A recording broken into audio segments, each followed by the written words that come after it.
présenter votre comité. Nous avons 1230 licenciés, une quarantaine de clubs affiliés, 3 salariés. Comment on devient président?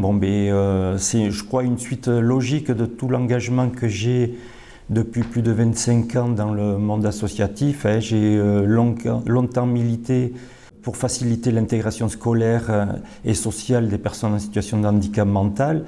Alors, quelles qualités doit-on avoir pour être président? Alors déjà, je crois qu'il faut être très à l'écoute des gens, très à l'écoute de nos sportifs, être patient, persévérant. Qu'est-ce que vous rend votre sport unique? Déjà, dans notre comité, nous couvrons une vingtaine de pratiques sportives.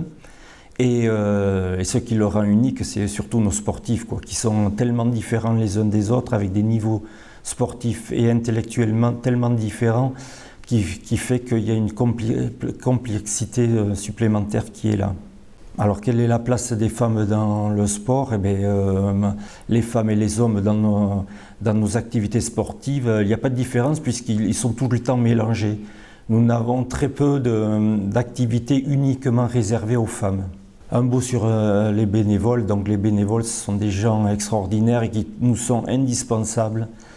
Ils sont souvent présents dans des moments intenses, donc merci à eux de venir nous soutenir toute l'année. Que vous a apporté le fait de vous installer au centre Nelson Payou, ça nous a facilité énormément les démarches puisque nous sommes au milieu de tous les autres comités et pour développer nos rencontres sportives, bien souvent il suffit d'aller taper aux portes des autres comités et puis en plus ça a permis de vraiment tous se connaître et de former une famille. Dans les différentes activités sportives, comment l'handicap mental est-il accueilli? Alors l'handicap mental est accueilli assez difficilement parce qu'il fait très peur au départ. Après